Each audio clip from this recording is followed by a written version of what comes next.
The rain had been falling sideways for 20 minutes straight, and Clara Whitfield's scrubs were soaked through to her skin. She wiped the water from her eyes with the back of her wrist and kept moving, hauling a 40-pound emergency trauma kit across the uneven concrete of Terminal 91 at the Port of Seattle. A cargo crane had malfunctioned earlier that morning.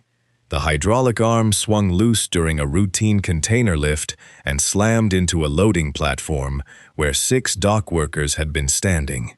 2 of them had broken bones. One had a gash across his forearm deep enough to see muscle. The port's internal medical team was supposed to handle situations like this, but their response was a joke. 2 undertrained EMTs and a first aid station that looked like it hadn't been restocked since 2019. So the call went out to Clara's mobile medical unit. She had been the first to arrive.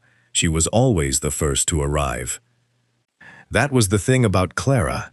She showed up. She didn't have the look that people expected from someone in emergency medicine.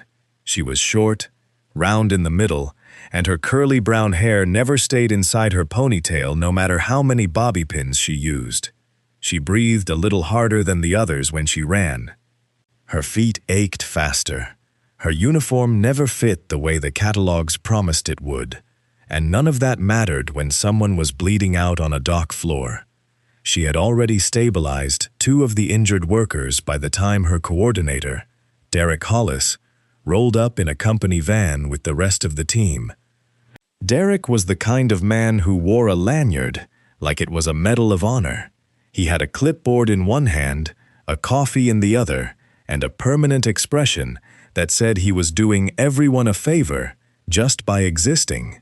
"Clara, grab the secondary kit from Bay 4, he said without looking at her, and move the triage table closer to the south entrance. "Derek, I've already set up triage right here. The injured workers are—" "Did I ask for a situation report? Move the table, now." Clara clenched her jaw and turned. She had learned a long time ago that arguing with Derek was like shouting into a storm drain. The words just disappeared, and you ended up wet and frustrated. She crossed the loading area toward Bay 4, stepping carefully around chains, pallets, and rain-slicked metal plates. Her left foot landed on the edge of a shifting crate, one that someone had left half-secured against a cargo container. The wood jolted sideways. Clara's ankle rolled hard to the right, and a white-hot bolt of pain shot up through her leg. She went down on one knee, catching herself on the wet concrete with both palms. The trauma kit crashed beside her, supplies scattering across the ground. Gauze rolls tumbled into a puddle. A blood pressure cuff slid under a forklift. For a moment, everything around her kept moving. Dock workers walked past. Crew members shouted instructions to each other. Forklifts beeped and reversed. Rain hammered the metal roofs of the terminal like a drum solo that would never end. Nobody stopped. Clara pressed her hand against her ankle and winced. It was already swelling. She could feel the heat building under her skin, the joint puffing up inside her shoe. A sprain. Moderate, maybe worse. She knew the difference. She had treated hundreds of them. "Clara!" Derek's voice cut through the noise. He was standing 15 feet away, clipboard still in hand, coffee still perfectly balanced. "What are you doing on the ground? Get up. We've got 3 more workers to process." "I twisted my ankle, Derek. I need a minute to—" "You need a minute? These guys have broken ribs, Clara. You think they got a minute?" He waved his hand dismissively. "Walk it off. Grab the kit and get back to the table." Clara looked around. The other team members glanced at her and then looked away. One of them mouthed, "Sorry," before turning back to a patient. Another pretended to be busy adjusting an IV stand that didn't need adjusting. She was invisible. She had always been invisible in moments like this. Too round to be taken seriously. Too quiet to be heard over men like Derek. Too reliable for anyone to worry about. Because Clara would always figure it out on her own. She always did. She reached for the trauma kit and tried to stand. The pain jolted through her ankle again, and she dropped back down. That's when the black SUV stopped. 300 yards away, at the far edge of the terminal's restricted cargo zone, a matte black armored Escalade had been idling for the past 40 minutes. It was parked between two shipping containers, like a predator, resting between rocks. Tinted windows, no plates visible, two identical vehicles flanked it on either side, and beyond those, a quiet perimeter of men in dark jackets stood at measured intervals along the dock, some near the water, some near the fences, some leaning against crates with earpieces and calm faces that gave away nothing. Inside the lead SUV, Dante Miller sat with a tablet in one hand and a cold espresso in the other. He was 26 years old, clean-shaven, with dark eyes that tracked details the way a surgeon's hands tracked a scalpel. Precise and without hesitation. He wore a tailored black coat over a simple dark crewneck.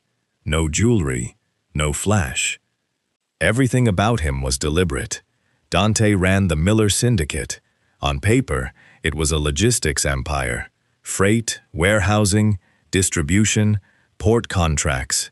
In reality, it was the single most powerful underground operation on the Pacific Northwest waterfront, and Dante had inherited it at 22 after his father's sudden death. He had spent 4 years turning it from a brute force outfit into something sharper, smarter, and far more dangerous, in ways that didn't require a single weapon. Today, he was at Terminal 91 to finalize his syndicate's takeover of the port's entire logistics corridor. His men, exactly 100 of them, were positioned across the dockyard in a carefully coordinated grid. They controlled the gates, the camera feeds, the cargo manifests, and every digital handshake between the port and the outside world. Dante had been reviewing a shipping manifest when movement on the ground caught his eye. He looked up from the tablet and watched a woman in rain-soaked scrubs fall to her knees near Bay 4. He watched her try to get up. He watched her co-workers ignore her. He watched a man with a clipboard bark at her like she was a piece of equipment that had stalled. Then Dante swiped to a different folder on his tablet, one labeled Flagged Contacts. He scrolled through 6 photos. The 4th one made him stop. Same face, same curly hair, same medical unit patch on the shoulder. Clara Whitfield, the woman his informant had mentioned 72 hours ago, right before vanishing without a trace. Dante set down his espresso. He pressed 2 fingers to his earpiece. All units, full stop. Freeze every operation on this dock. Now. The response was instant. Forklifts powered down. Gates locked. Men who had been leaning casually against containers straightened up and moved inward, forming a silent wall around the medical zone. Derek Hollis looked up from his clipboard for the first time in 10 minutes. 100 men were walking toward him, and Dante Miller was already stepping out of the SUV. Derek Hollis had never been a brave man. He was the kind of person who raised his voice only when he knew nobody would raise theirs back. He thrived in small hierarchies where his clipboard and his title made him feel 10 feet tall. But standing in the middle of Terminal 91, watching 100 men in dark jackets close in around the medical zone like a tide rolling over a sandbar, Derek's mouth went completely dry. He took a step backward and bumped into a supply crate. His coffee slipped from his hand and hit the concrete, the lid popping off, brown liquid splashing across his shoes. He didn't even notice. Dante walked through the rain like it wasn't there. His coat was getting soaked, and he didn't adjust it, didn't hunch, didn't hurry. He moved with the kind of calm that made the air around him feel heavier. 2 of his men flanked him a few steps behind, but they weren't there to protect him. They were there because that was the formation, and in Dante's operation, everything had a formation. He reached Clara first. She was still on the ground, one hand bracing her swollen ankle, the other resting on the overturned trauma kit. She looked up at him, with an expression caught somewhere between confusion and the kind of sharp wariness that comes from years of solving problems alone. "Can you stand?" Dante asked. His voice was low, direct, and completely free of the fake urgency that Derek loved to weaponize. "Who are you?" Clara asked. "Someone who just watched 15 people walk past you, like you were a traffic cone. Can you stand, or do you need a hand?" Clara studied his face. She didn't recognize him. She didn't know his name, his organization, or why 100 men were suddenly treating the loading dock like a secured military zone. But she could tell two things about him immediately. He was serious, and he wasn't performing. "I can stand," she said, "but I'd take the hand." Dante reached down and helped her to her feet. She winced when her left foot touched the ground, and he noticed it the same way he noticed everything. Instantly, quietly, and without making a show of it. "Roman," Dante said over his shoulder. A tall man with a shaved head and a medical patch on his jacket stepped forward. "Get her to the vehicle. Call Dr. Shin at the downtown clinic. Tell her we're 15 minutes out." Roman nodded once and gently offered Clara his arm. She hesitated, looking back toward the triage station where 2 dock workers were still waiting for care. "My patients," she started. "Your team can handle them," Dante said. "Your ankle can't handle you pretending it's fine for another 3 hours." Clara opened her mouth to argue, then stopped. She looked at her team. 2 of them were already treating the remaining workers. Derek was frozen near the supply crate, staring at the wall of men surrounding his little medical outpost, like he had just realized the clipboard wasn't going to save him. Clara leaned on Roman's arm and limped toward the waiting SUV. Dante turned to Derek. He didn't raise his voice. He didn't need to. "You're done here," Dante said. Derek blinked. "Excuse me? I'm the medical coordinator assigned to this terminal. You can't just— Your access to Terminal 91 is revoked. Effective now." Dante pulled his tablet from inside his coat and tapped twice on the screen. "Your contractor badge has been deactivated. Your vehicle permit is flagged for removal. If you're still standing on this dock in 5 minutes, my men will escort you to the gate and you can explain to your company why you lost a federal port contract on a Tuesday morning." Derek's face went white. He looked around for support. From his team, from the dock workers, from anyone. Nobody moved. Nobody spoke.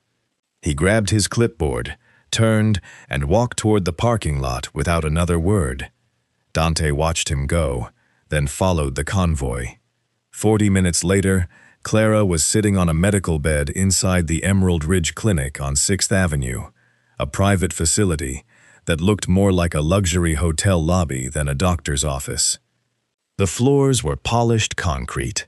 The lighting was warm.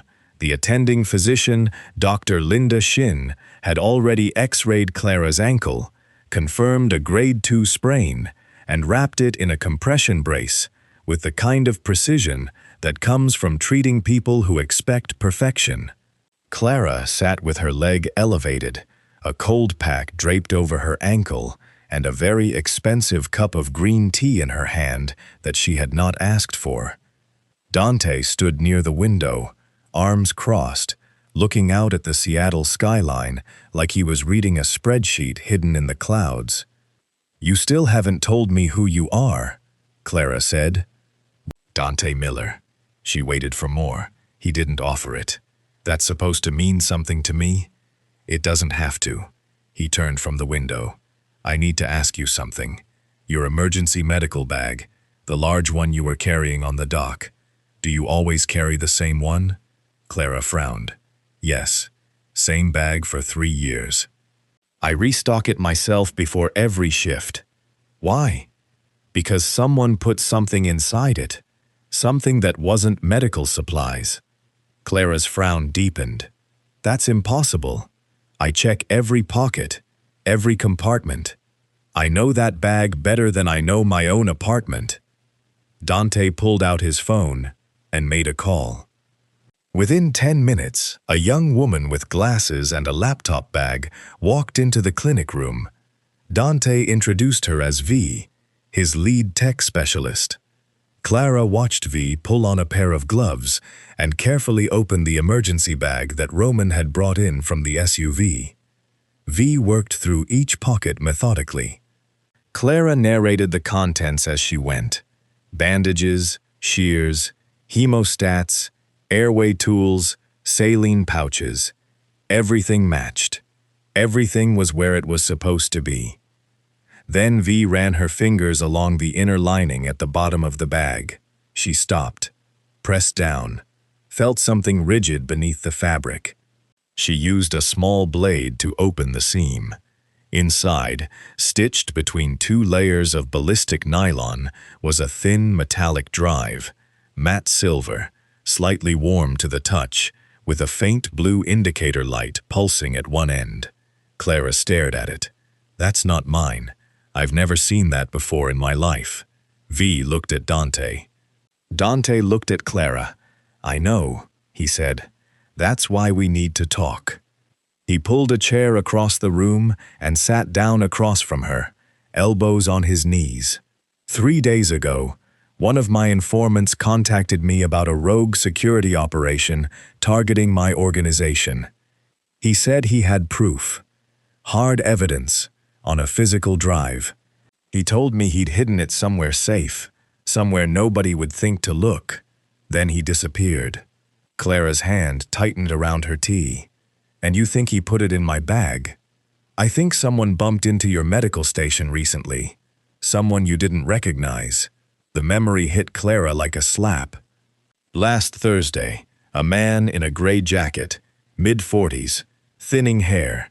He had approached her triage setup at a warehouse clinic near the waterfront, asked about tetanus boosters, lingered for about 90 seconds, then left without waiting for an answer. She had thought he was just nervous about needles. There was someone, Clara said quietly. I didn't think anything of it. Dante nodded slowly. Then we have a lot to figure out. And until we do, that drive makes you a target. Clara set down her tea. For the first time since the dock, she didn't feel invisible. She felt dangerously important. Clara didn't sleep that night.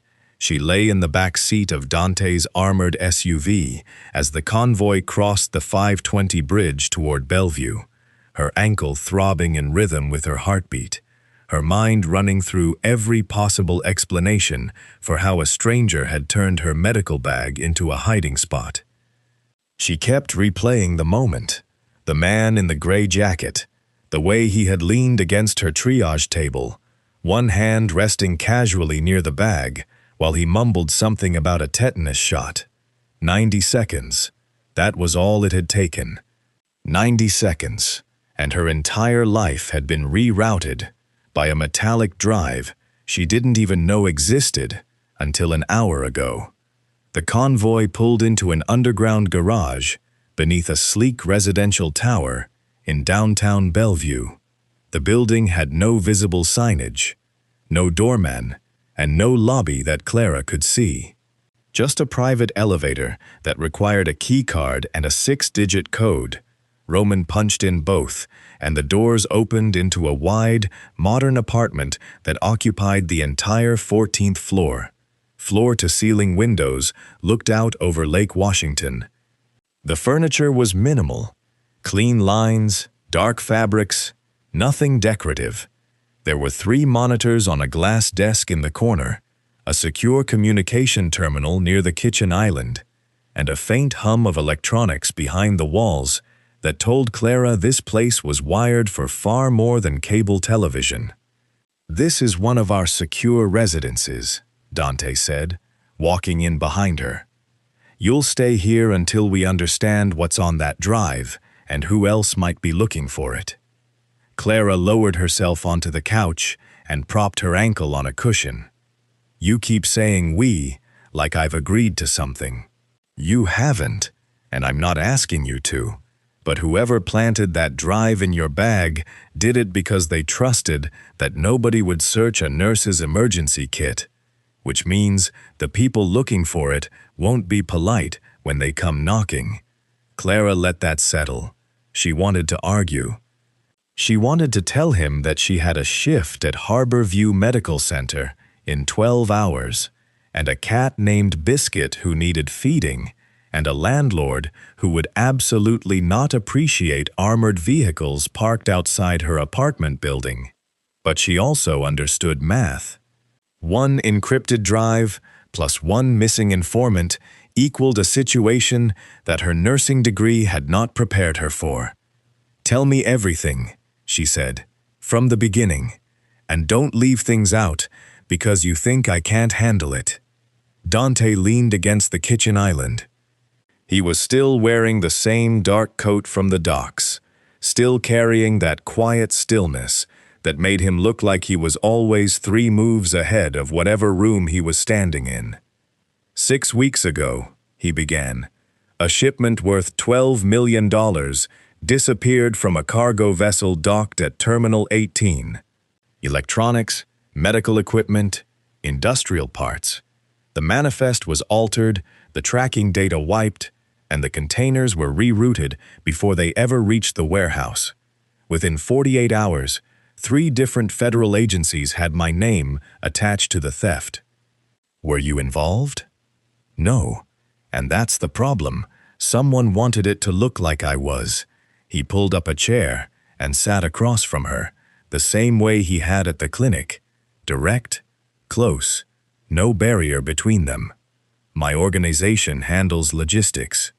We move cargo, manage warehouse contracts, negotiate port access. Some of it operates in gray areas. I won't lie about that. But we don't steal. And we especially don't steal medical supplies that are headed for rural clinics in 3 states. Clara watched his face while he talked.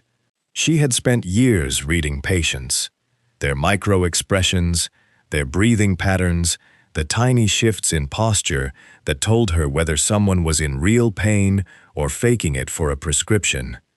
Dante wasn't performing. His jaw was tight, his eyes steady. He was telling the truth, or at the very least, he believed every word of it. "So who took the shipment?" she asked. "A company called Apex Industrial Security. Private firm, operates out of Spokane.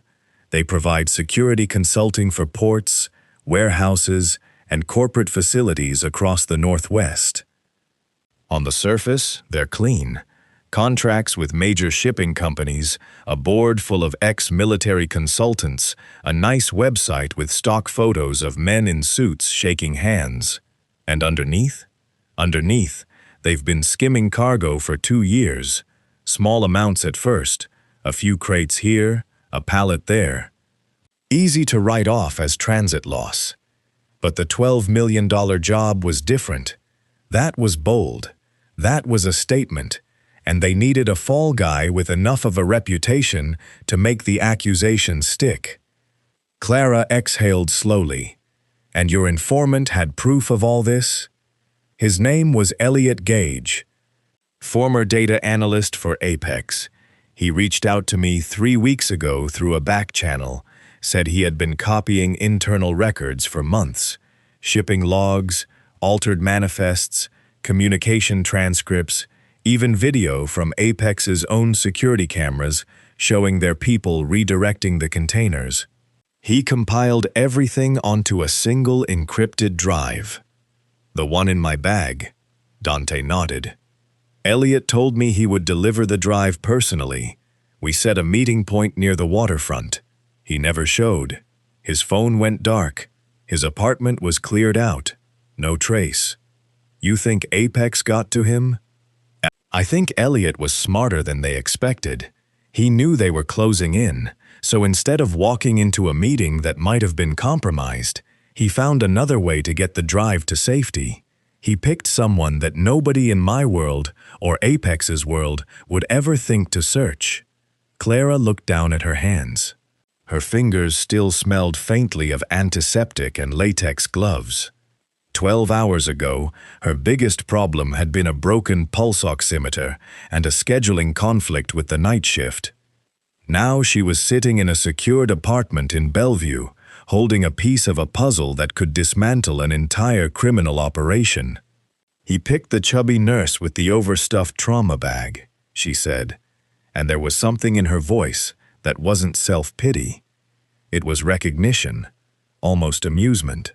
Dante's expression didn't change, but something behind his eyes shifted, a flicker of respect that he didn't bother to hide. He picked the one person who would show up every single day, carry that bag everywhere, and never let anyone else touch it. Elliot wasn't desperate, he was precise. Clara looked toward the monitors on the glass desk. The drive was sitting there in a clear evidence sleeve, its blue indicator light still pulsing faintly like a heartbeat. "So what's on it?" she asked. "We don't know yet. It's encrypted. Military grade according to V. She's been running decryption protocols since we left the clinic, but the key structure is layered. Could take days to crack using brute force." Clara was quiet for a long time. The rain had stopped outside, and the lights of Bellevue reflected off the surface of Lake Washington in long, shimmering columns. "I want to help," she said. Dante raised an eyebrow. "I'm serious. That drive was in my bag. That man chose me for a reason. And if someone out there is stealing medical supplies meant for clinics that are already running on fumes, then this isn't just your fight." Dante studied her for a moment. Then he stood, walked to the desk, and turned one of the monitors toward her. "Then let's get started." The drive from Bellevue to Tacoma took just under an hour. Dante spent most of it on his phone, cycling through encrypted messages from his network, while Clara sat in the back seat, with V's laptop balanced on her knees, scrolling through the raw metadata that the tech specialist had managed to extract from the outer layer of the drive's encryption. Most of it was gibberish to Clara, hexadecimal strings, file headers, nested folder structures labeled with codes that meant nothing to her.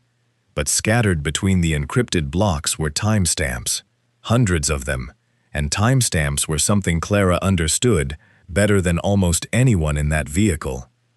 She had spent 6 years managing shift rotations, medication schedules, triage logs, and patient intake records across 3 different hospitals. Her brain was trained to see patterns in time.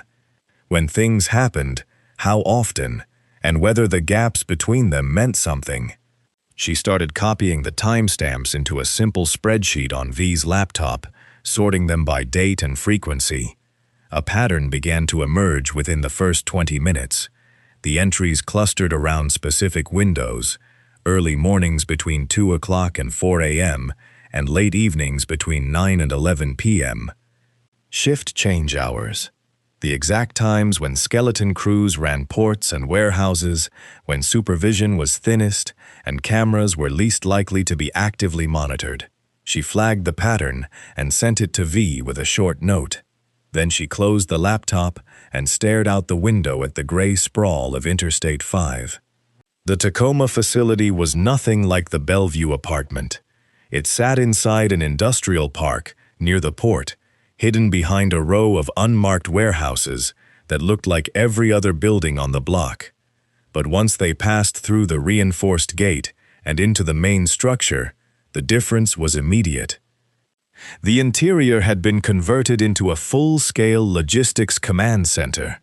Long tables covered with monitors, digital maps of shipping routes across the Pacific Northwest, communication arrays, and a glass-walled briefing room at the far end that overlooked the entire floor.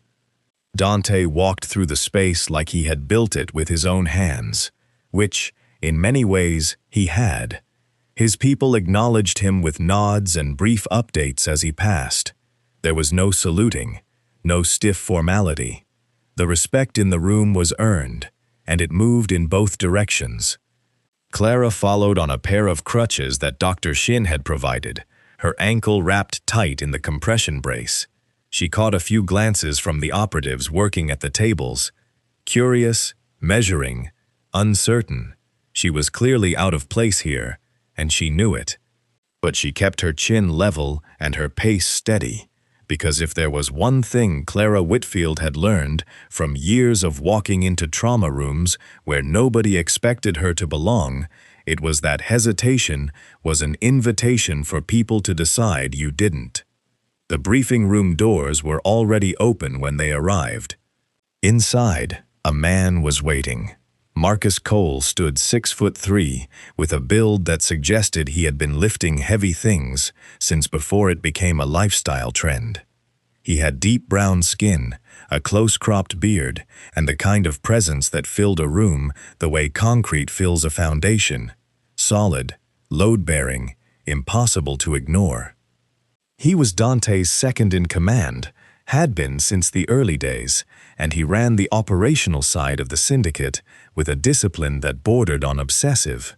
He was also, at this particular moment, furious. "You pulled 100 men off active rotation," Marcus said, before Dante had even sat down. 100. During the single most important expansion window we've had in 3 years. We've got contracts pending in Portland, a new terminal deal in Vancouver, and a federal audit on our Tacoma warehouse that starts in 9 days. And you reassigned every one of our top operatives to babysit a civilian. Dante pulled out a chair and sat down. "Good morning to you too, Marcus. I'm serious, Dante. This isn't a small thing. We've got competitors watching us. The moment they see our perimeter thin out, they'll move on the Vancouver deal. You know that." "I do know that."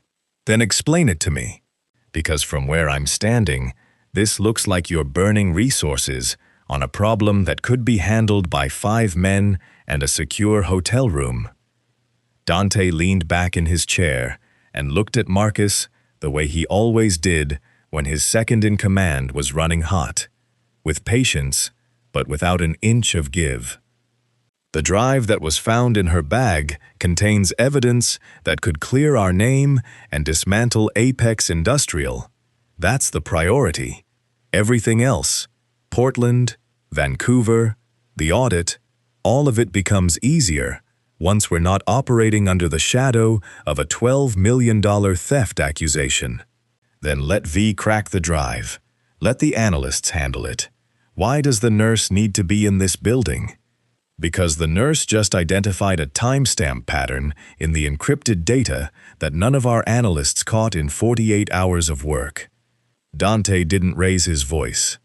He never did. But the room got quieter anyway. She recognized the entry windows as shift change schedules, standard medical and logistics rotation times. That's not something you find in a decryption manual, Marcus. That's field work. That's experience. Marcus crossed his arms. He looked through the glass wall toward the main floor, where Clara was sitting at a workstation with V, the two of them comparing timestamp clusters against publicly available port operation schedules. "She's a liability," Marcus said, but the edge in his voice had dulled slightly. "She's an asset. And she's in danger, whether she's here or not. Apex doesn't know what happened to that drive. The moment they figure out Elliot Gage planted it in a nurse's emergency bag, they'll come looking for her. I'd rather she be inside our perimeter than outside of it." Marcus was quiet for a long moment. He tapped his index finger against his forearm 3 times, a habit he'd had since Dante had known him, a small metronome that meant he was recalculating. "If this goes sideways," Marcus said finally, "and we lose the Vancouver contract because our guys were stretched too thin, that's on you." "It's always on me," Dante said. "That's the job." Marcus exhaled through his nose and unfolded his arms. He didn't agree out loud, But he didn't push further either. He gave Dante a long look, then walked out of the briefing room and down to the main floor. Clara glanced up as he passed her workstation. Marcus paused for half a second, looked at her screen, then kept walking without a word. She turned back to V. He doesn't like me being here. V didn't look up from her keyboard. Marcus doesn't like anything that wasn't his idea. Give him a reason to change his mind, and he will. He's stubborn, but he's fair. Clara nodded and pulled up the next batch of timestamps. She had already sorted 300 entries and flagged 46 that aligned with known shift rotations at terminals across the Seattle-Tacoma corridor. Each one represented a moment when Apex had likely moved stolen cargo under the cover of routine operations. She wasn't a hacker. She wasn't an operative. She wasn't built for this world in any way that a job description would recognize. But she could read schedules the way a musician reads sheet music, instinctively, fluently, and with an ear for the notes that didn't belong. And right now, that was exactly what Dante Miller needed. The call came at 6:14 a.m. on day 4. V had been running a trace on the drive's encryption architecture overnight and discovered something that changed the math. The outermost data layer contained a geolocation tag, a passive signal embedded in the drive's firmware that pinged a satellite relay every 18 hours. It was faint, low frequency, and nearly invisible inside the noise of normal electronic activity, but it was there, and it meant that whoever built the drive had installed a tracker. Apex could see where the drive was. They had been able to see it the entire time. Dante made the decision in under a minute. The Bellevue apartment was compromised. The Tacoma facility was too close to active port operations to risk a confrontation. They needed to move Clara and the drive to the estate on the Olympic Peninsula, a remote compound surrounded by forest, water, and enough distance from Seattle to make any approach visible from miles away. The convoy assembled before dawn. 12 vehicles. The lead and tail cars were armored SUVs. The middle section carried Dante, Clara, V, and the drive in a reinforced transport vehicle with blacked-out windows and signal jamming equipment bolted to the chassis. The remaining vehicles were filled with Dante's operatives spread across the formation in a staggered pattern designed to absorb disruption from any direction. Clara sat in the middle row of the transport vehicle, her crutches propped against the seat beside her. She had barely slept. The compression brace on her ankle was doing its job, but the swelling hadn't gone down much, and every bump in the road sent a dull ache through her leg. She kept her focus on the laptop V had lent her, reviewing the timestamp patterns she had organized the day before. Work was the only thing keeping her nerves below the surface. They took the I-5 south toward Tacoma, then merged west onto State Route 16 toward the Narrows Bridge, a long, elevated span that crossed the strait between Tacoma and the Kitsap Peninsula. It was the fastest route to the Olympic Peninsula, and at 6:30 in the morning, it should have been nearly empty. It wasn't. The first sign of trouble came from the lead vehicle. Roman's voice crackled through the encrypted radio channel, calm and measured. 3 black sedans entering the bridge from the westbound on-ramp, moving fast. Spacing is tactical. Dante leaned forward in his seat. Formation? Staggered chevron. They're trying to close on the middle of the convoy. Clara looked up from the laptop. She could feel the vehicle accelerating slightly beneath her, the engine shifting into a lower gear. Through the tinted rear window, she saw headlights gaining ground. 3 sets, moving in a tight diagonal line, like arrowheads cutting through the gray morning. 2 more vehicles entering from the eastbound merge, another operative reported. They've crossed the median, coming up on our tail. 5 cars, coordinated approach, pincer formation on a bridge with no exits for another 1.5 miles. Dante pressed his earpiece. All units. Defensive envelope. Close ranks around the transport. Nobody gets within 2 car lengths. The response was immediate and silent.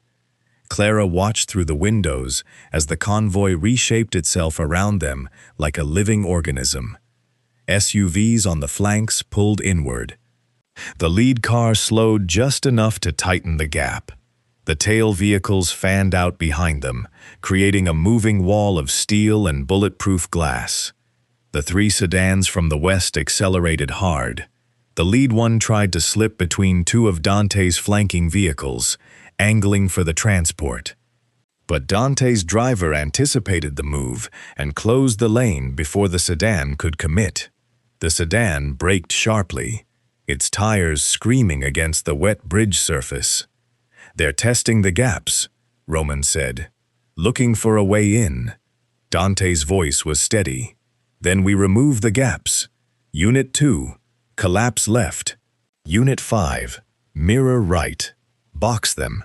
Clara gripped the edge of her seat as the convoy executed the maneuver.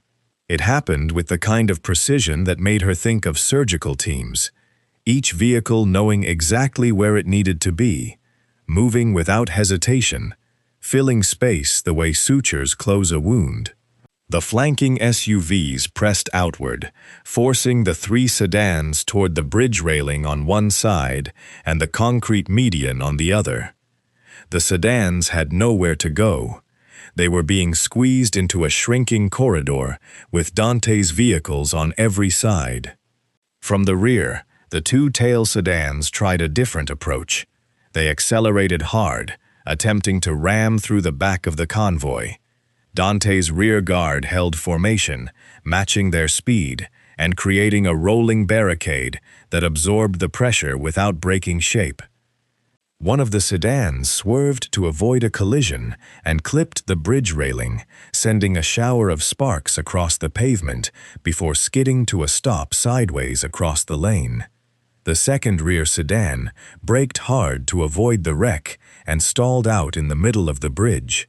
Up front, the 3 western sedans were now completely boxed. Dante's vehicles had hemmed them into a corridor barely wider than a single lane, moving at 40 miles an hour with no room to accelerate, turn, or reverse. The drivers inside the sedans had 2 choices: keep rolling forward inside the box until the bridge ended, or stop. They stopped. One by one, the 3 sedans braked and fell behind, their formation collapsing like a house of cards in a headwind. Dante's convoy maintained speed and spacing, gliding off the far end of the Narrows Bridge and onto the Peninsula Highway without a single broken window. No shots, no collisions, no casualties. Just geometry, timing, and 100 men who had trained for exactly this kind of moment. Clara exhaled. She hadn't realized she had been holding her breath for the past 90 seconds. Her hands were trembling slightly against the laptop, and her heart was doing something aggressive behind her ribs. Dante turned in his seat and looked at her. "You okay?" She swallowed. Define okay. Still breathing, still thinking clearly, still here. Clara considered that for a moment. Then yes, I'm okay. Dante nodded and turned back to the front.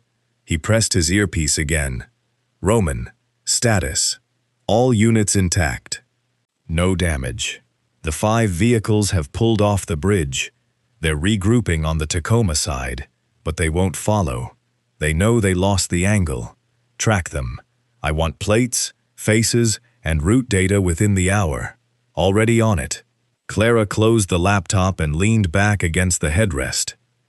The highway stretched ahead of them, cutting through dense stands of evergreen trees still dripping from last night's rain.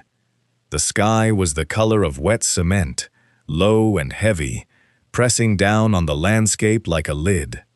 She looked at Dante's profile in the front seat. He hadn't flinched during the entire bridge sequence. His breathing hadn't changed. His hands hadn't moved from their positions on the armrest and the radio. He had managed the whole thing the way she managed a trauma code, by staying inside the process, trusting the training, and refusing to let adrenaline make decisions. She was beginning to understand why 100 men followed him without question, and she was beginning to wonder what that said about her, because right now, sitting in the back of his armored vehicle with a stolen drive and a sprained ankle, she wasn't thinking about going home. She was thinking about what came next. The Olympic Peninsula estate sat at the end of a gravel road that wound through 3 miles of old-growth forest before opening into a clearing overlooking the Hood Canal. The main house was a long, single-story structure built from reclaimed timber and dark stone, with a wraparound deck that faced the water. 2 guest cabins flanked the property to the north, and a converted barn at the southern edge served as the compound's tactical operations center. Clara had expected something flashy: marble floors, gold fixtures, the kind of excess that movies love to hang on men who ran organizations like Dante's. Instead, the estate felt quiet, grounded. The furniture was solid wood. The kitchen had open shelving, stacked with mismatched ceramic mugs. There was a wool blanket folded over the arm of the living room couch that looked like it had actually been used, not staged. She settled into the guest cabin closest to the main house. It was small: a bedroom, a bathroom, a desk by the window that looked out at a row of Douglas firs so tall they seemed to hold up the sky. Roman brought her a fresh compression brace, a bag of ice, and a plate of scrambled eggs that someone on Dante's staff had made without being asked. She sat on the edge of the bed, eating eggs and staring at the trees, and tried to remember what her life had looked like 4 days ago. 12-hour shifts, lukewarm coffee in styrofoam cups, Derek Hollis telling her to walk it off. A 1-bedroom apartment in Rainier Valley with a cat who only liked her when she was holding a can opener. That world felt like it belonged to someone else now. By mid-morning, Clara made her way to the operations center in the converted barn. V had set up a full workstation, 3 monitors, 2 laptops, a signal-shielded enclosure for the drive, and enough cables running across the floor to make the place look like the backstage of a concert venue. V was deep into the drive's encryption layers, running pattern-matching algorithms against a library of known cipher structures. She had cracked the first 2 layers within hours of leaving Bellevue. The 3rd layer was different. It used a rotating key system that changed its structure every time an incorrect access attempt was made, meaning brute force wasn't just slow, it was counterproductive. Every failed try made the next one harder. It's like a lock that adds a new tumbler every time you use the wrong key, V explained without looking up. Elliot Gage built this thing to be opened by someone specific, someone who already knew the right combination. Clara pulled a chair over and sat beside her. "Can you show me the key structure?" V turned one of the monitors toward her. The screen displayed a grid of alphanumeric codes, each one 16 characters long, arranged in rows of 4.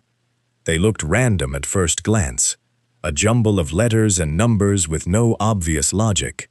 Clara stared at them for a long time. Something tugged at the back of her mind, a shape in the noise, a rhythm hiding beneath the randomness, the same way a heartbeat hides inside the chaos of a cardiac monitor, if you know where to look. She leaned closer to the screen. These character groupings, the first 4 digits of each code, can you isolate them?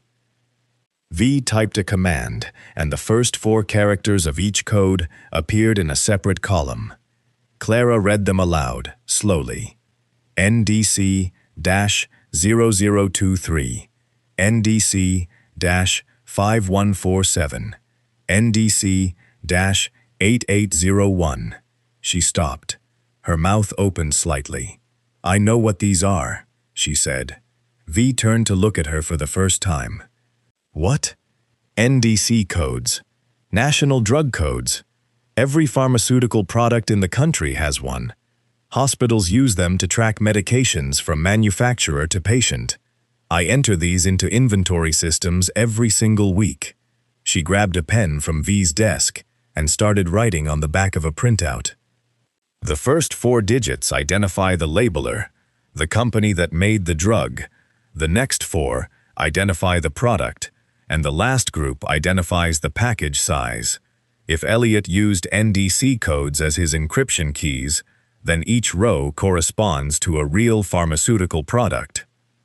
V's eyes widened behind her glasses. So the decryption key isn't a password, it's a sequence of drug codes. A sequence that anyone in medical supply tracking would recognize. Clara pulled up a pharmaceutical database on V's second laptop and started cross-referencing the codes. And the first one matched a common saline solution manufactured in Oregon. The second was a broad-spectrum antibiotic. The third was a surgical anesthetic.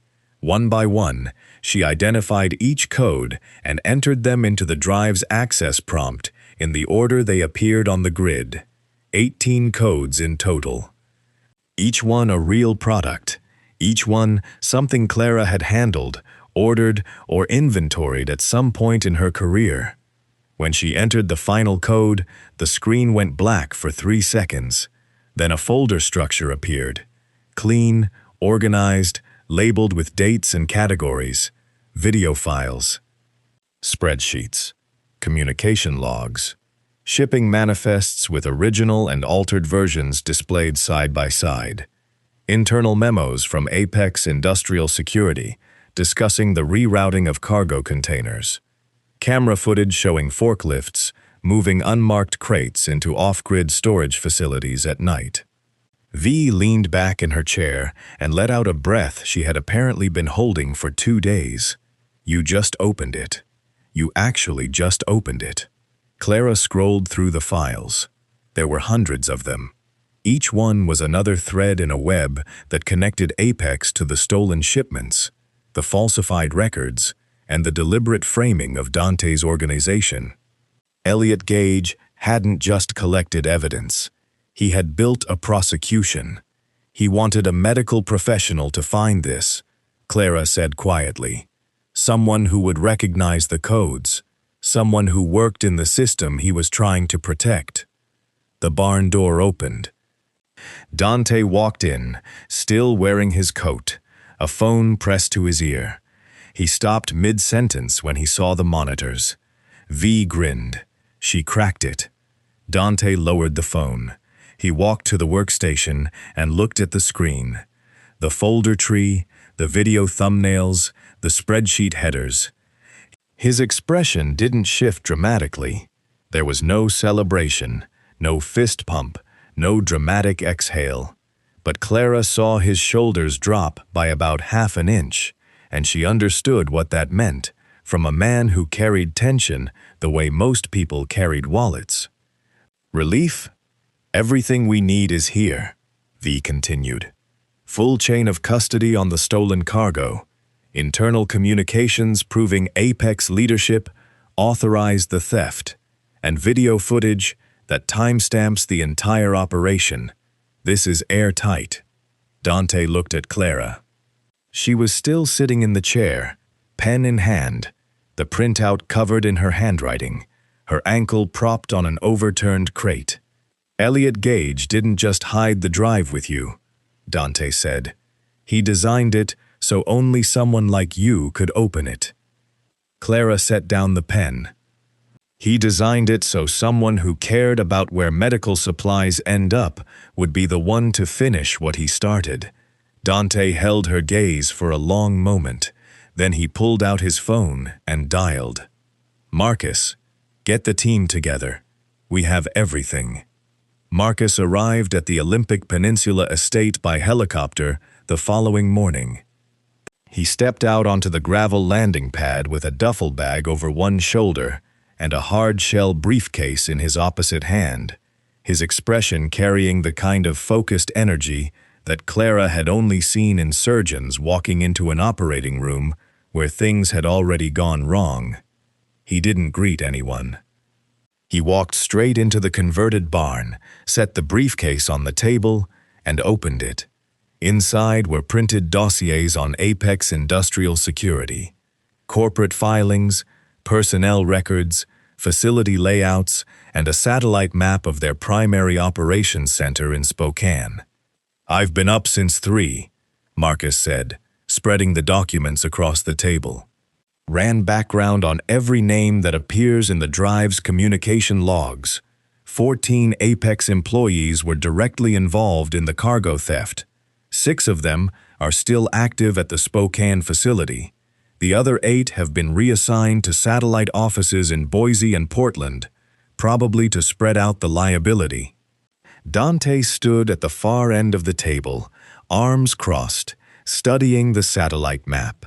The Apex facility was a blocky, 3-story concrete structure, surrounded by a parking garage, a fenced perimeter, and a secondary building that housed their server infrastructure.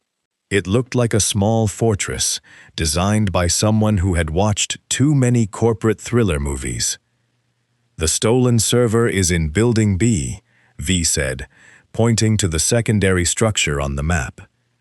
"Based on the data architecture I pulled from the drive, Apex keeps their primary backup servers in a climate-controlled vault on the 2nd floor.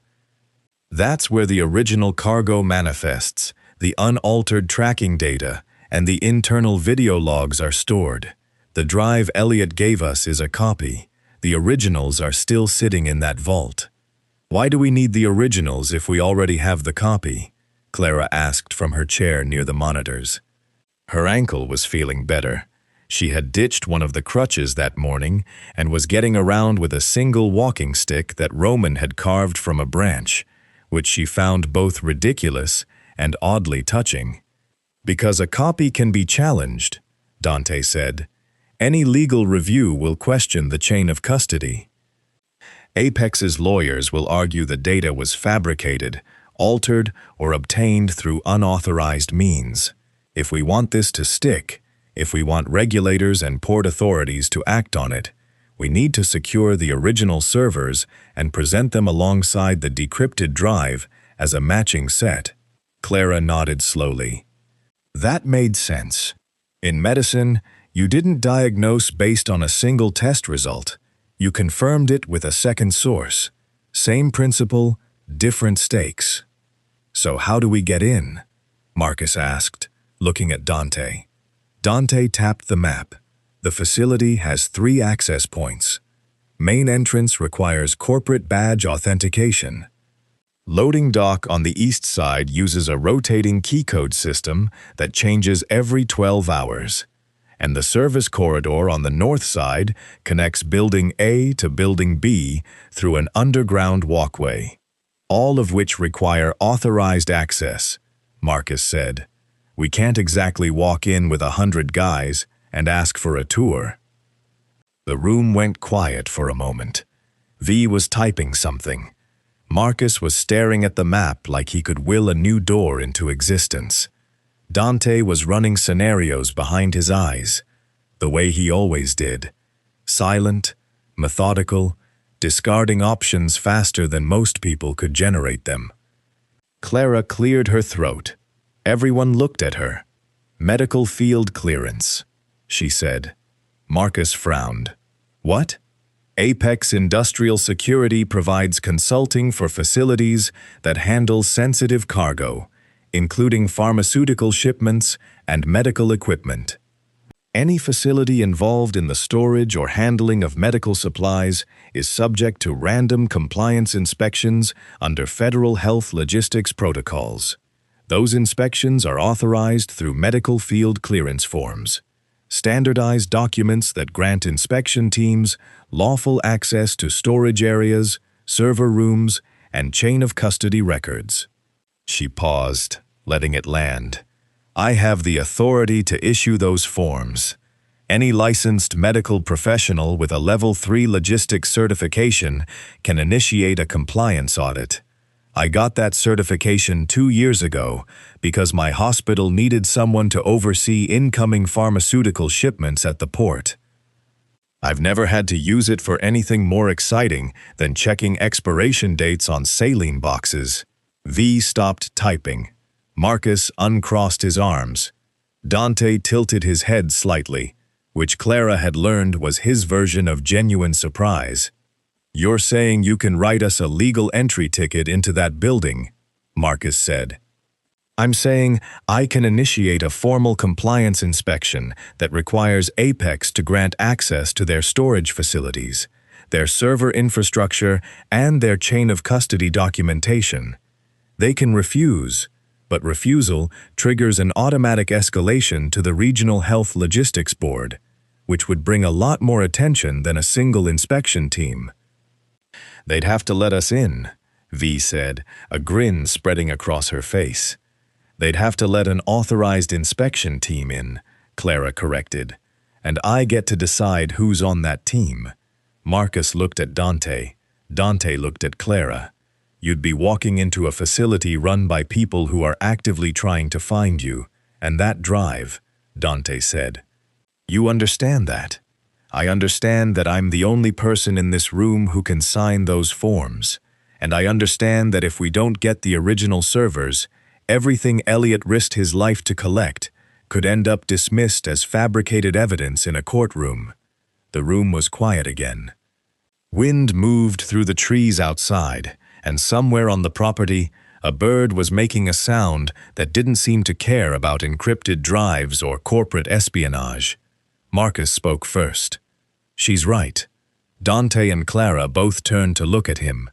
It was the first time Marcus had said anything in Clara's favor since she had entered his world. "The clearance forms give us a legal framework," Marcus continued. "We walk in clean, we secure the servers under the authority of a legitimate inspection, and Apex can't claim trespass or unauthorized entry. It's the only approach that holds up afterward." He looked directly at Clara. His expression had changed. The suspicion was gone. In its place was something closer to what Clara recognized from the best trauma teams she had ever worked with.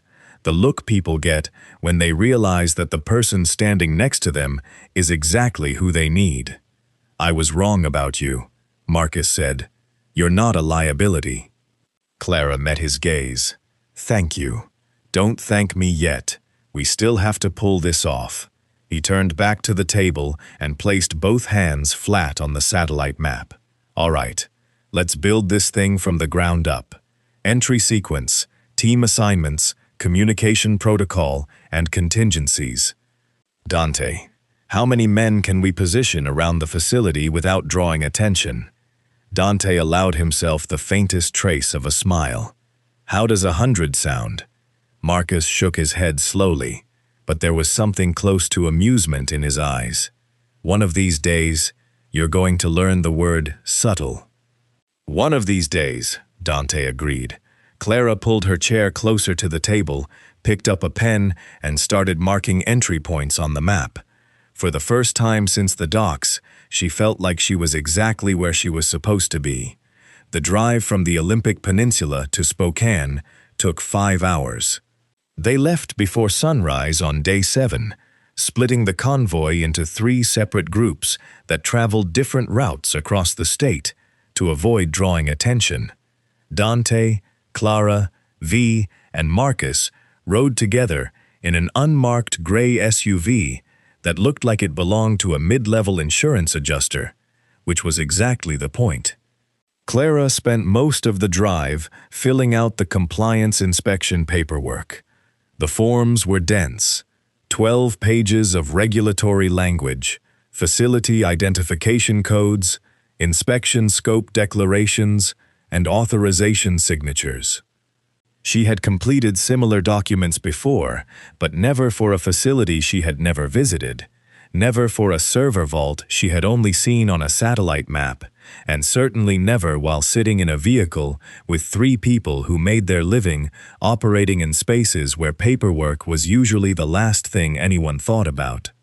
She signed the final page as they crossed the Columbia Basin, the landscape outside shifting from dense green forest to dry, rolling wheat fields that stretched toward the horizon like a golden ocean. "Done," she said, handing the folder to Marcus in the front seat. He flipped through the pages, checking each signature and stamp. "This is clean work. Even Apex's legal department won't find a procedural gap." "I don't leave procedural gaps," Clara said. "That's how people get the wrong medication." Marcus almost smiled. Almost. They reached the outskirts of Spokane just after noon. Dante's 100 men had been arriving in small groups throughout the morning, filtering into the city through different entry points, and assembling at a staging location in an industrial district 4 miles from the Apex facility. By the time Dante's vehicle pulled into the staging warehouse, 73 operatives were already in position, with the remaining 27 covering approach roads and communication relays across the surrounding grid. The warehouse smelled like motor oil and cold concrete. Folding tables had been set up along one wall, covered with printed copies of the facility layout, communication equipment, and a dozen radios preset to encrypted channels.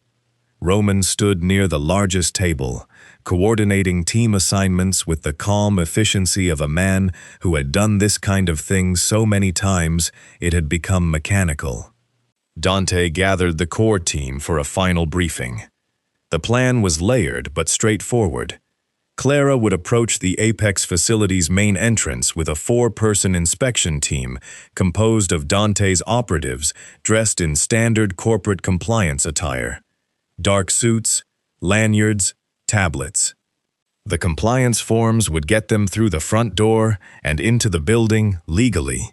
Once inside, they would request access to Building B under the authority of the Medical Logistics Audit. Meanwhile, Dante's remaining forces would establish a perimeter around the facility in 3 concentric rings. The inner ring would cover all exits from both buildings. The middle ring would control the parking garage and loading dock. The outer ring would monitor the surrounding streets and intercept any attempt by Apex personnel to call for outside support or flee the area. "No one enters or leaves that facility without our knowledge," Dante said, standing at the head of the table. "The inspection team gets in, secures the server vault, and mirrors the data. If Apex cooperates, this stays clean and quiet. If they resist, we hold our positions and let the paperwork do the talking. Clara's forms give us legal standing. That's our strongest weapon today." Clara stood beside him, her weight shifted onto her good ankle, the walking stick resting against the table. She had changed into a set of professional clothes that V had sourced from somewhere: a navy blazer, gray slacks, a white blouse. She looked like a hospital administrator on an audit visit, which was precisely the role she was about to play. They reached the Apex facility at 1:45 p.m. The building looked exactly like the satellite images: gray concrete, tinted windows, a corporate logo mounted above the entrance in brushed steel letters. A security gate separated the parking lot from the main drive, staffed by 2 guards in navy uniforms who looked bored in the way that people get when their job involves long stretches of nothing, punctuated by occasional clipboard checks. Clara approached the gate on foot, flanked by her 4-person team. She carried the inspection folder in one hand and her medical logistics ID badge clipped to her blazer pocket. Her heart was beating fast, but her hands were steady. She had spent years walking into rooms full of people who underestimated her. This was just a bigger room. "Good afternoon," she said to the gate guard. "My name is Clara Whitfield. I'm a certified Level 3 Medical Logistics Compliance Officer. I'm here to conduct a scheduled inspection of your pharmaceutical storage and chain of custody systems under Federal Health Logistics Protocol 14B. The guard blinked. He looked at her badge, then at the folder, then at the 4 people standing behind her in matching suits. He picked up his phone and made a call. 4 minutes later, a woman in a charcoal suit emerged from the main entrance. She introduced herself as the facility's operations director, and her smile had the exact texture of someone who had just been told to be polite while internally setting off every alarm she could reach. She examined Clara's paperwork for 6 minutes. She asked 3 clarifying questions. She made 2 phone calls to people who Clara assumed were lawyers. Then she returned the folder, maintained her rigid smile, and escorted the inspection team through the main entrance, across the lobby, and into the connecting corridor that led to Building B. Clara's pulse spiked as they walked through the underground service corridor. The hallway was long, fluorescent lit, and lined with security cameras that tracked their movement like mechanical eyes. She could feel the weight of the building above her, the tons of concrete and steel pressing down, and she forced herself to breathe the way she did during emergency procedures. In through the nose, 4 counts. Out through the mouth, 6 counts. They reached the server vault on the 2nd floor of Building B. The operations director swiped her badge, entered a code, and opened the reinforced door. Inside, the vault was cool and humming. Rows of server racks stood in precise lines under blue-white lighting, their indicator lights blinking in cascading patterns. The stolen data was here, the original manifests, the unaltered tracking records, the video footage that proved everything Elliot Gage had risked his life to expose. V, disguised as one of the compliance team members, moved to the nearest terminal and connected a mirroring device. The data transfer would take 14 minutes. Clara knew, because V had timed it during 3 practice runs at the estate.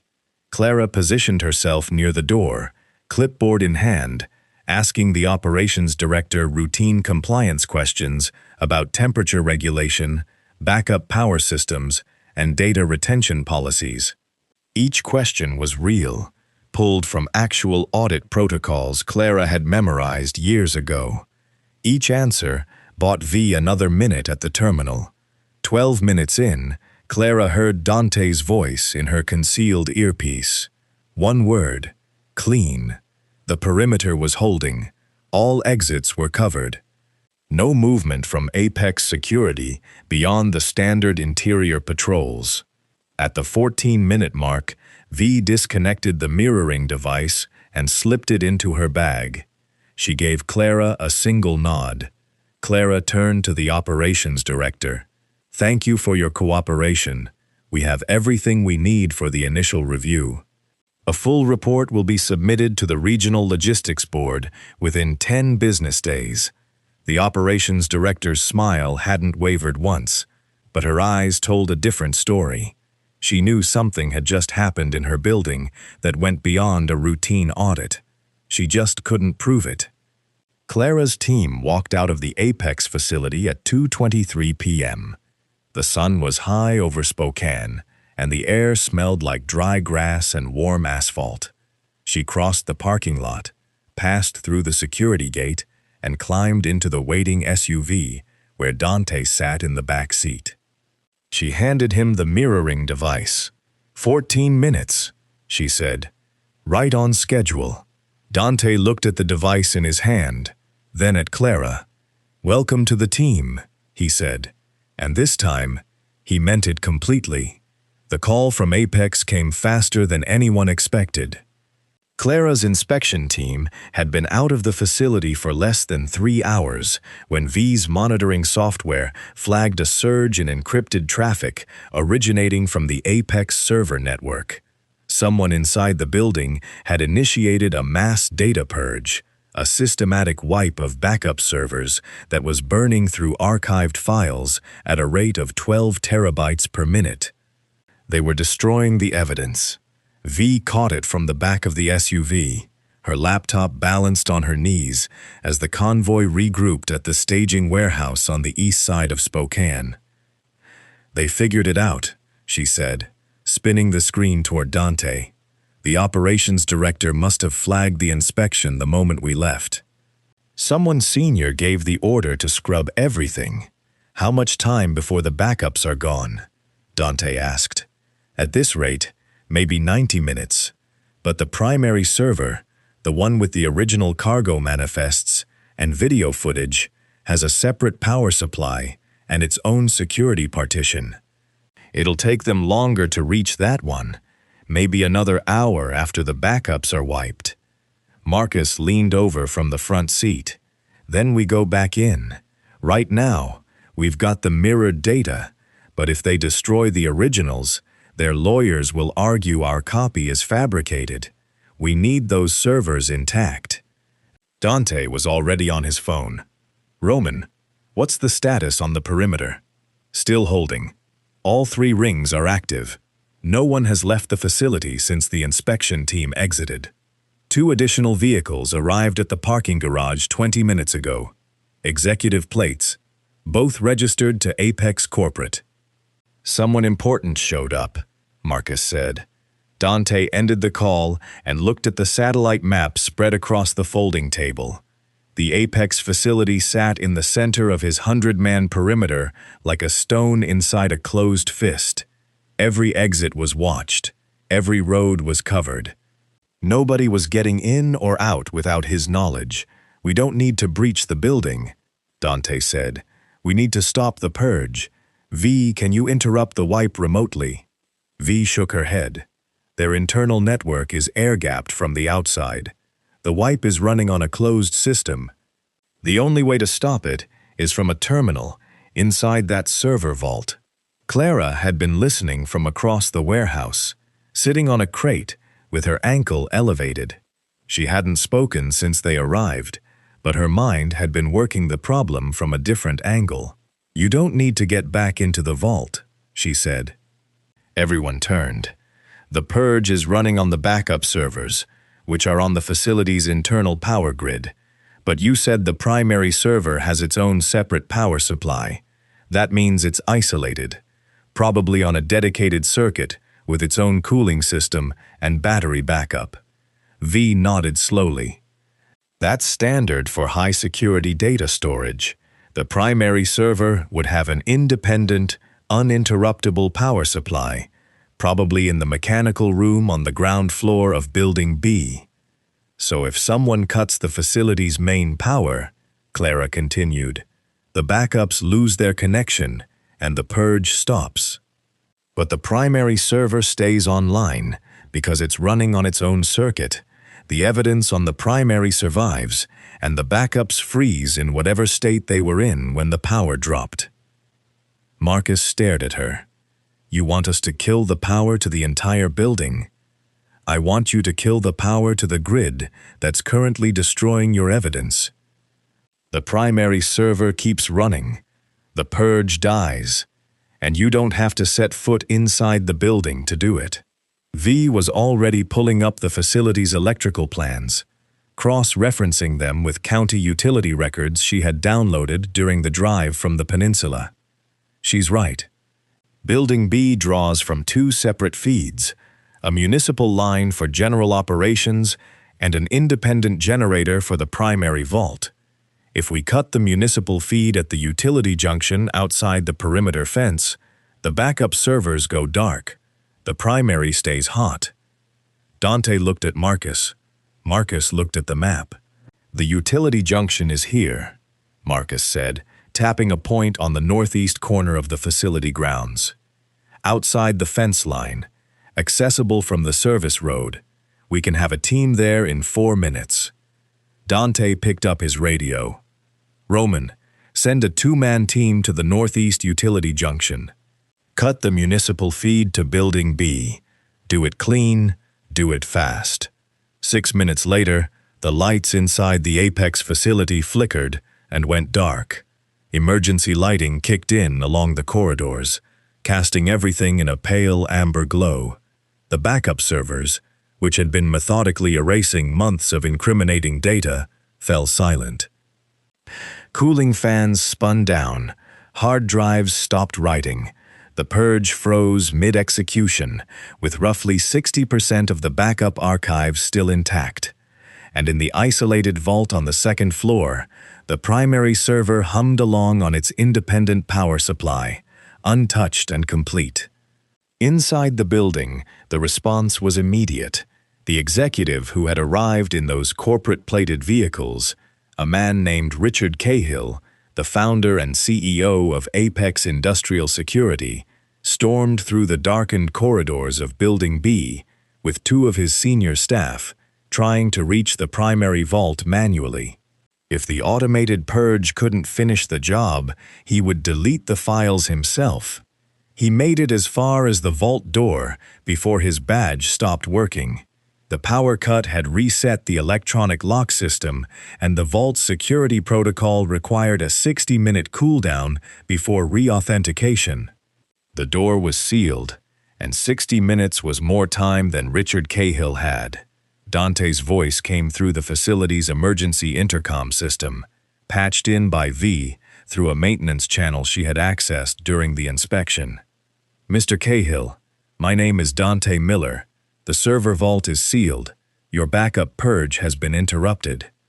And every piece of evidence linking your organization to the theft of $12 million in cargo is currently being transmitted to the Regional Corporate Regulatory Board, alongside a complete mirrored copy that was secured earlier today under a lawful compliance inspection." There was a long silence on the other end. "You have two options," Dante continued. "You can open your doors, cooperate with the regulatory review, and let this process play out through proper channels.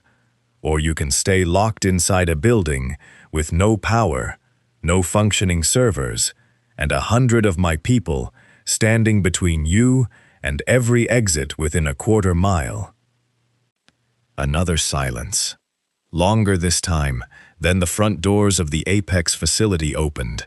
Richard Cahill walked out into the Spokane afternoon with his hands in his coat pockets and a face that looked like it had aged 10 years in the last 30 minutes.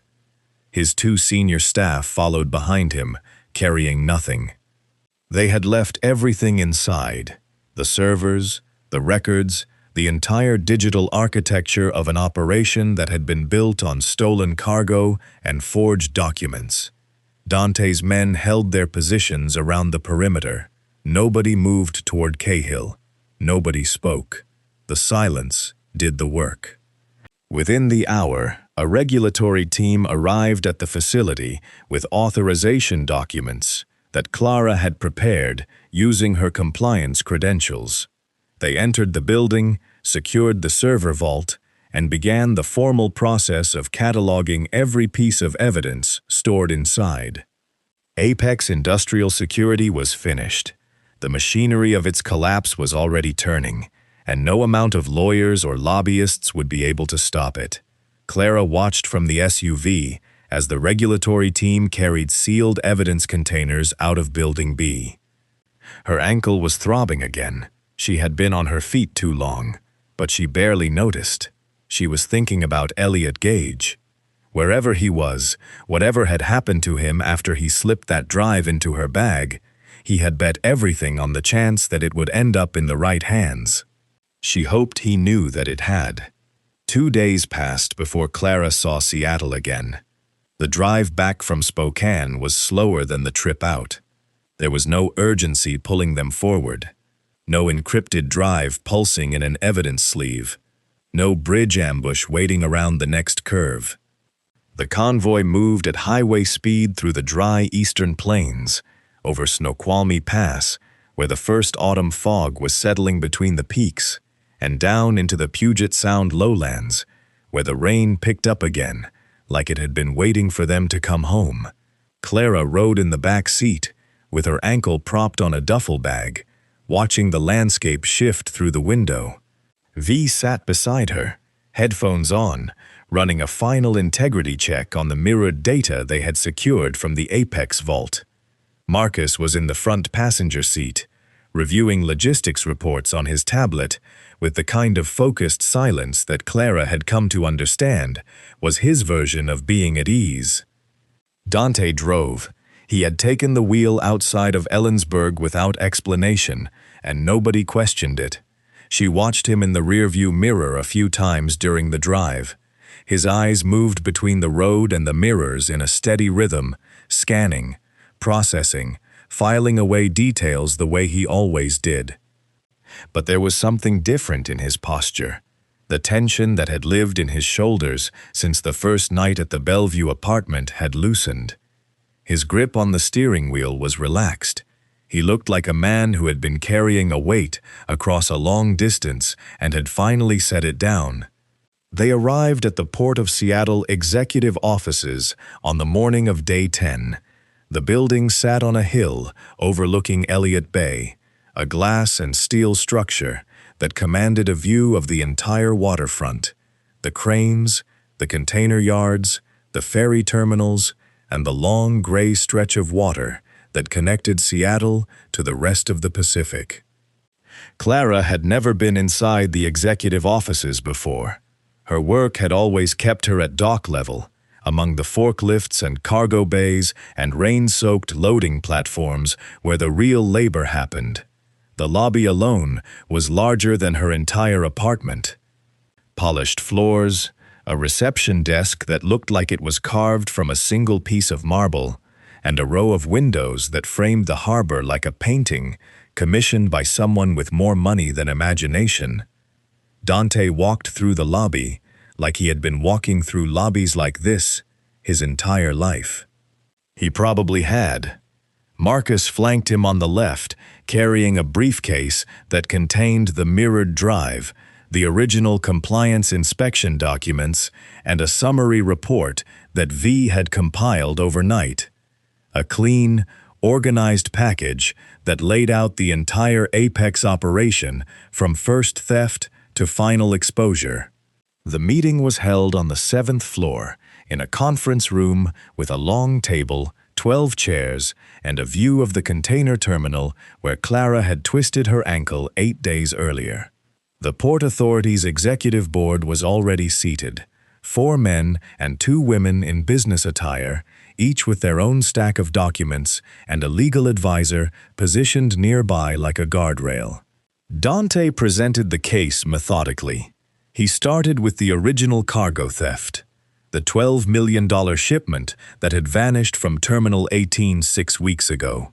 He walked through the falsified manifests, the altered tracking data, and the deliberate campaign to frame his organization for the loss. He presented the decrypted drive, the mirrored server data, and the regulatory team's preliminary findings from the Apex facility in Spokane. He didn't raise his voice. He didn't make accusations.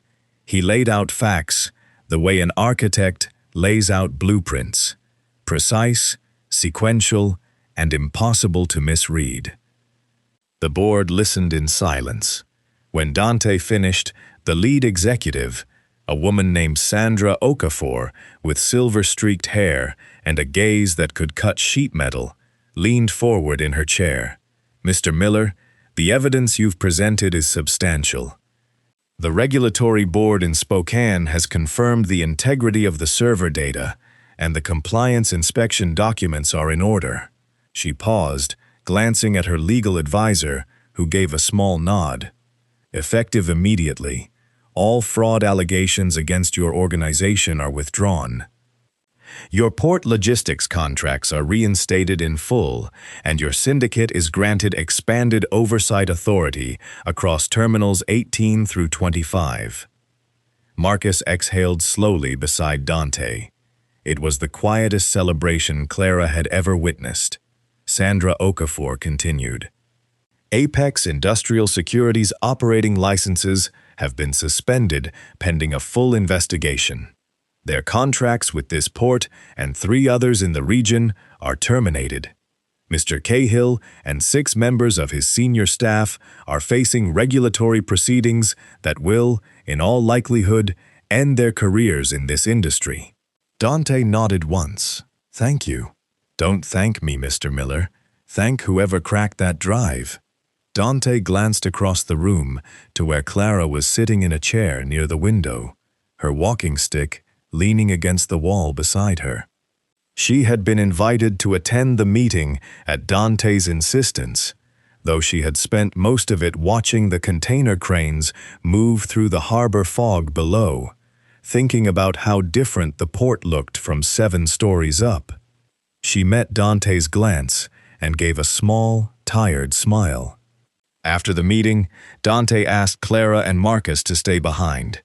He made a phone call from the conference room, speaking quietly for about 3 minutes before hanging up and turning to face them. The medical contractor that assigned Derek Hollis to Terminal 91, he said. They operate under a subcontract managed through the Port Authority's logistics network. As of today, that network falls under my oversight. Clara frowned. What are you going to do? I already did it. I requested a full audit of their staffing practices, safety compliance records, and incident response protocols.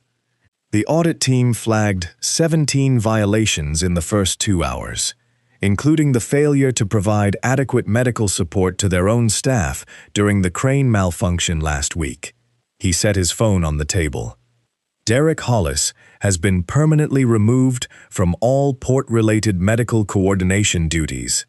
His certification is under review, and the contracting company has been placed on probationary status. If they don't meet compliance standards within 60 days, their contract is terminated. Clara stared at him. She opened her mouth, then closed it, then opened it again. You audited my old boss?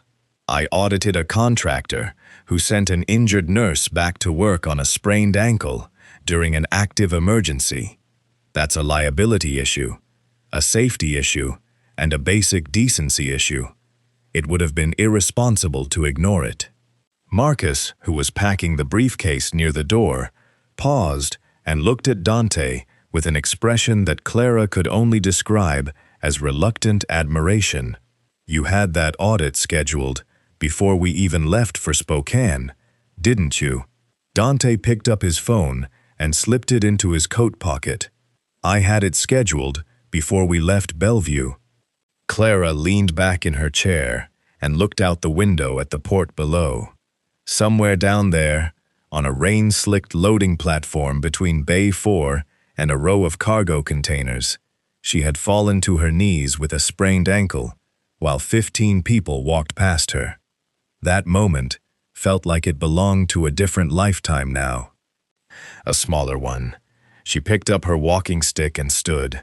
Thank you, she said, and she meant it for everything. The clinic, the Bellevue apartment, the bridge, the peninsula, the vault, the audit, all of it. Dante held the conference room door open for her. Don't thank me yet. I have one more thing to show you. 5 days later, Clara received a text message from a number she didn't recognize. It contained an address in the Sodhu district of Seattle and a single line, 9 a.m., wear comfortable shoes.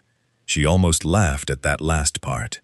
She was still favoring her left ankle, though the swelling had gone down enough that she could walk without the stick for short distances. She had spent the past few days at her apartment in Rainier Valley, catching up on sleep, feeding Biscuit, and sitting on her couch in the kind of silence that comes after something enormous has passed through your life and left the furniture rearranged. She hadn't gone back to work. Her supervisor at Harborview had called twice, once to ask when she was returning and once to tell her that the hospital had received a strange inquiry from a logistics company about her employment record. Clara had told her she was taking personal leave and would explain everything when she could.